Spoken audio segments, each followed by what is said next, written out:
Malte, c'est une petite île qui doit être remplie d'histoire et qui doit être très intéressante à visiter.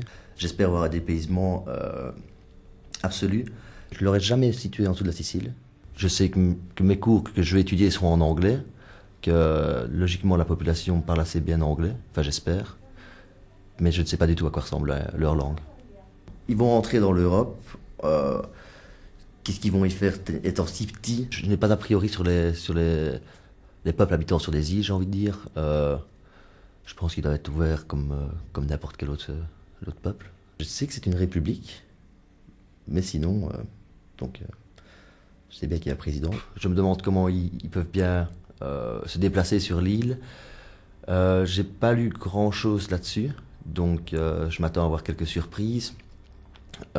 Vu l'influence anglaise, de nouveau, je me suis laissé dire qu'ils roulaient à gauche. Il y a des étudiants qui sont partis à Malte l'année passée, donc ils m'ont fort parlé des bus que je me réjouis de voir. Ils ont toujours bougé grâce à ce moyen de locomotion.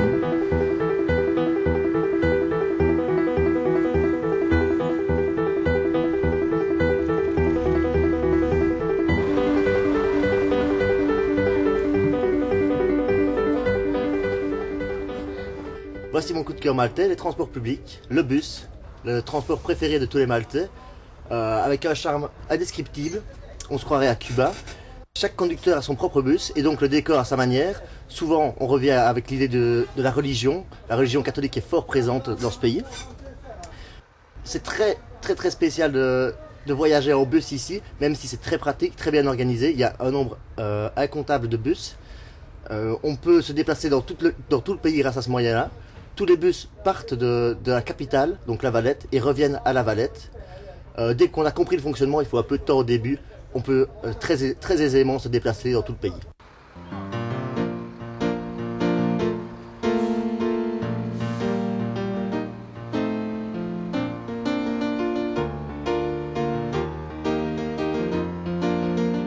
Il est aussi important de bien se tenir dans un bus. Le chauffeur n'hésitera pas à réprimander le premier qui voudra se coucher ou se mettre un peu trop à l'aise dans son bus.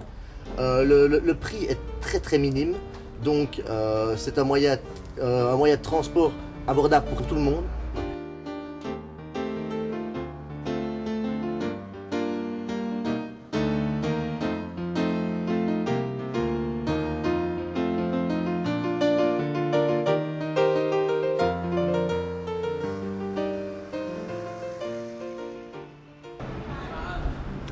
La meilleure preuve que le gouvernement maltais essaie de moderniser le pays, c'est bien à la sortie de l'université qu'on a. C'est l'image du nouvel hôpital qu'ils sont en train de construire.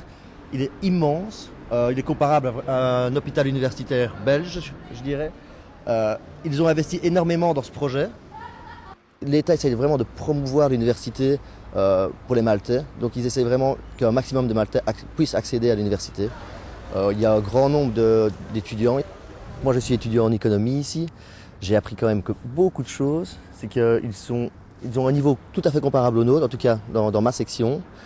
On a été accueillis avec beaucoup de chaleur. Dès qu'on est arrivé, il y avait beaucoup d'animations pour tous les nouveaux étudiants, donc ceux de première et les étrangers, plus des soirées organisées au milieu de l'université, avec des comités d'accueil, des comités de jeunes qui nous prennent directement en charge. Énormément de jeunesse qui veut bouger et qui veut être en contact avec les étrangers. Donc c'est très facile de pouvoir parler avec eux. C'est une université anglaise, donc les cours sont obligatoirement donnés en anglais. Quelques explications se donnent en maltais, mais si des étudiants étrangers sont dans la classe, ils peuvent demander qu'on traduise directement. Il y a vraiment aucune difficulté pour ça. Tous les examens sont en anglais, évidemment. Et tous les Maltais parlent très bien anglais. En se baladant dans la rue ou en parlant avec d'autres gens, même qui ne sont pas à l'université, tout Maltais parle vraiment un très bon niveau d'anglais.